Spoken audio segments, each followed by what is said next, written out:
करीब 7 लाख करोड़ रुपए डीबीटी के माध्यम से लोगों के बैंक अकाउंट में भेजे हैं। नमस्कार दोस्तों, स्वागत है आपका एक बार फिर बिंदास खबरें में, जहां दोस्तों लेकर आते हैं देश और दुनिया की तमाम बड़ी खबरें। दोस्तों, जिस तरीके से देश में कुछ राज्यों में कोरोना के मामले फिर से बढ़ने लगे हैं, ऐसे में तीसरी लहर की आशंका जताई जा रही है। इसी को लेकर प्रधानमंत्री नरेंद्र मोदी ने देश के नाम संबोधन भी किया है और दोस्तों सरकार की तरफ से कुछ बड़े ऐलान और बड़ी घोषणाएं भी की गई हैं, जिसको जानना आपके लिए बेहद जरूरी है। इसलिए दोस्तों इस वीडियो को शुरू से लेकर अंत तक जरूर देखें। तो बिना समय गंवाए दोस्तों शुरू करते हैं खबरों का सिलसिला। और इसी के साथ दोस्तों आज की पहली बड़ी खबर कि असम के कई जिलों में लगा लॉकडाउन, तो यूपी, बिहार और दिल्ली में अनलॉक अभी भी जारी। दोस्तों यहाँ पर आपको बता दें कि भले ही देश में इस वक्त कोरोना के मामले कम हो गए हों, लेकिन देश के कई ऐसे राज्य हैं जहाँ पर अभी तक कोरोना के चलते वीकेंड लॉकडाउन लगाया जा रहा है, क्योंकि वहाँ पर मामले लगातार बढ़ रहे हैं। ताजा रिपोर्ट की माने तो अब असम सरकार ने अगले आदेश तक गोलाघाट और लखीमपुर जिलों में पूरी तरह से लॉकडाउन लगाने की घोषणा कर दी है। और साथ ही दोस्तों आपको बता दें कि इससे पहले केरल सरकार ने भी बढ़ते मामलों को देखते हुए संपूर्ण लॉकडाउन लगाने की घोषणा की थी। वहीं अगर हरियाणा की बात करें तो यहाँ पर प्रदेश सरकार ने कुछ पाबंदियों के साथ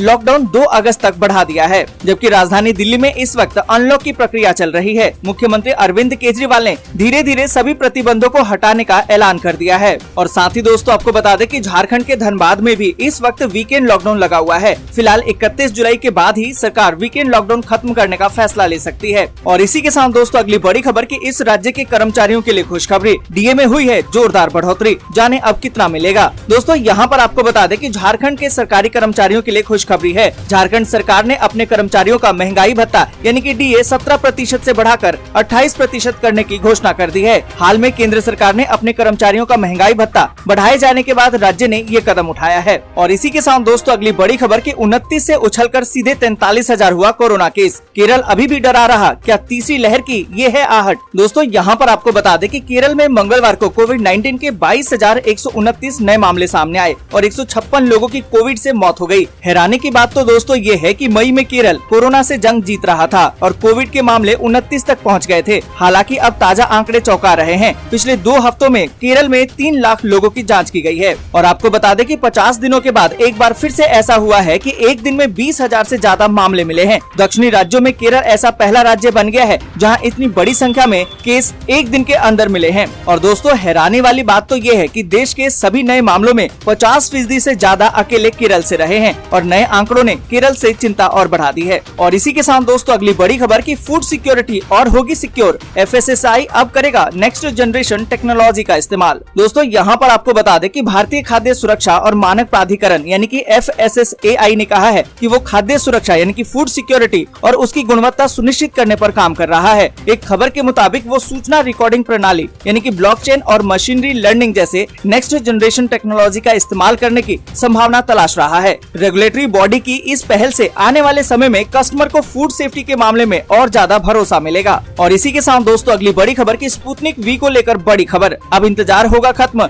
जल्द मिलेगी रूसी वैक्सीन। दोस्तों यहाँ पर आपको बता दें कि भारत में रूस की स्पुतनिक वी वैक्सीन का उत्पादन कर रही डॉक्टर रेड्डीज लैबोरेटरीज ने कहा है कि उसको उम्मीद है कि सितंबर-अक्टूबर के दौरान ये वैक्सीन मिलनी शुरू हो जाएगी। कंपनी के वरिष्ठ अधिकारी ने मंगलवार को इसकी जानकारी दी है। भारत में स्पुतनिक वी को जल्दी से जल्दी लाने के लिए कई तरह की तैयारियां की जा रही हैं। और इसी के साथ दोस्तों अगली बड़ी खबर की हरियाणा में डीए हुआ 28%। अब 2,85,000 कर्मचारियों का HRA स्लैब भी बदलेगा। दोस्तों यहाँ पर आपको बता दें कि महंगाई भत्ते यानी कि डीए की 28% होने पर अब हरियाणा के 2,85,000 कर्मचारियों का मकान किराया भत्ता यानी कि HRA के स्लैब में भी बदलाव हो जाएगा। सरकार को डीए की दर 25% पार होने पर देर सवेर नया स्लैब लागू करना ही पड़ेगा। अभी वो 8, 16 और 24 के स्लैब के अनुसार कर्मचारियों को HRA मिल रहा है। और इसी के साथ दोस्तों अगली बड़ी खबर की कर्नाटक के नए सीएम होंगे बसवराज बोम्मई। येदियुरप्पा की संभालेंगे कुर्सी, कल लेंगे शपथ। दोस्तों यहाँ पर आपको बता दें कि BS येदियुरप्पा ने हाल ही में कर्नाटक के मुख्यमंत्री पद से रिजाइन कर दिया है। उनके रिजाइन करने के बाद कर्नाटक के नए सीएम का ऐलान हो गया है। बेंगलुरु में बीजेपी की विधायक दल की बैठक में बसवराज बोम्मई को कर्नाटक का नया सीएम चुना गया है।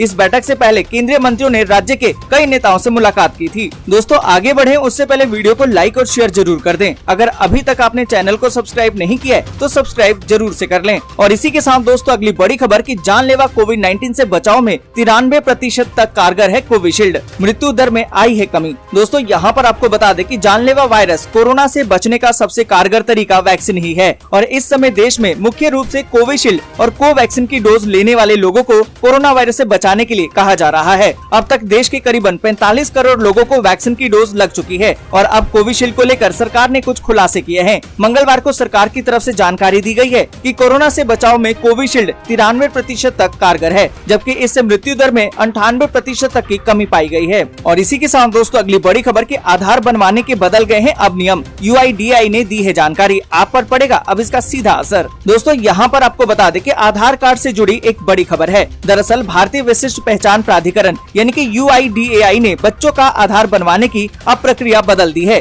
UIDAI ने कहा है कि बच्चे का जन्म प्रमाण पत्र या अस्पताल से डिस्चार्ज की स्लिप और माता पिता में से किसी एक के आधार से बच्चे के बाल आधार के लिए आवेदन किया जा सकेगा। आपको बता दें कि बाल आधार कार्ड का एक नीले रंग का वेरिएंट है जो 5 साल से कम उम्र के बच्चों के लिए जारी किया जाता है। और दोस्तों आपको बता दें कि अब नए नियम के तहत 5 साल से कम उम्र के बच्चों के लिए किसी भी बायोमेट्रिक डिटेल की आवश्यकता नहीं होगी। और इसी के साथ दोस्तों अगली बड़ी खबर की अब नहीं छूटेगी आपकी ट्रेन, बुक टिकट में बदल सकेंगे बोर्डिंग स्टेशन। देखिए इसका आसान तरीका। दोस्तों यहाँ पर आपको बता दें कि रेल यात्रियों के सामने कभी कभी ऐसी इमरजेंसी भी आती है जब वो उन्हें मूल रेलवे स्टेशन की बजाय किसी दूसरे स्टेशन से ट्रेन पकड़नी पड़ती है। लेकिन क्या आपको पता है कि बोर्डिंग स्टेशन बदलने के लिए आपको अपने टिकट में बदलाव करवाना पड़ता है, नहीं तो आप पर पेनल्टी लग सकती है। यहाँ पर दोस्तों आपको बता दें कि IRCTC यात्रियों की इसी जरूरत को ध्यान में रखते हुए बोर्डिंग स्टेशन बदलने की सुविधा देता है। IRCTC की ये सुविधा उन सभी यात्रियों के लिए है जिन्होंने ट्रेन टिकट की बुकिंग ऑनलाइन की है, न कि ट्रेवल एजेंट के जरिए और न पैसेंजर रिजर्वेशन सिस्टम के जरिए। दोस्तों यहाँ पर आपको बता दें कि जो भी यात्री अपने बोर्डिंग स्टेशन में बदलाव करना चाहते हैं उन्हें ट्रेन छूटने के 24 घंटे पहले ऑनलाइन बदलाव करना होगा। और इसी के साथ दोस्तों अगली बड़ी खबर की बाराबंकी हादसे के मद्देनजर PM नरेंद्र मोदी ने मृतकों के परिजनों को 2 लाख की अनुग्रह राशि देने का किया ऐलान। दोस्तों यहाँ पर आपको बता दें कि उत्तर प्रदेश के बाराबंकी में सड़क दुर्घटना में मारे गए लोगों के परिजनों को प्रधानमंत्री राष्ट्रीय राहत कोष से 2-2 लाख तथा घायलों को 50-50 हजार रूपए की अनुग्रह राशि दी जाएगी। प्रधानमंत्री कार्यालय ने बुधवार को ट्वीट करके बताया कि प्रधानमंत्री नरेंद्र मोदी ने इस हादसे में मारे गए लोगों के परिजनों को 2-2 लाख रुपए तथा घायलों को 50-50 हजार रूपए की अनुग्रह राशि देने की मंजूरी दे दी है। और इसी के साथ दोस्तों अगली बड़ी खबर की CM योगी बोले यूपी को 1 ट्रिलियन की अर्थव्यवस्था बनाने के लिए तेजी से काम कर रही है सरकार। दोस्तों यहाँ पर आपको बता दें कि उत्तर प्रदेश के मुख्यमंत्री योगी आदित्यनाथ ने कहा कि सरकार इन्वेस्टमेंट इंडिया के साथ तालमेल बनाते हुए राज्य की अर्थव्यवस्था को तेजी से आगे बढ़ाने की दिशा में प्रभावी प्रयास करेगी। केंद्र सरकार की संस्था इन्वेस्ट इंडिया के प्रस्तुतिकरण के बाद योगी ने कहा कि प्रधानमंत्री नरेंद्र मोदी की मंशा के अनुरूप सरकार यूपी को $1 ट्रिलियन की इकोनॉमी बनाने के लिए तेजी से काम कर रही है। उत्तर प्रदेश पूंजी निवेश के लिए एक आकर्षक गंतव्य के रूप में उभरा है। वर्तमान सरकार के पिछले 4.5 सालों के कार्यकाल के दौरान विभिन्न क्षेत्रों में उल्लेखनीय कार्य किए गए हैं और इसका लाभ निवेशकों को आकर्षित करने और पूंजी निवेश लाने में निश्चित रूप से मिलेगा। दोस्तों आज के लिए बस यहीं तक। वीडियो आपको अच्छी लगी हो तो लाइक और शेयर जरूर कर दें। अगर अभी तक आपने चैनल को सब्सक्राइब नहीं किया है तो सब्सक्राइब जरूर से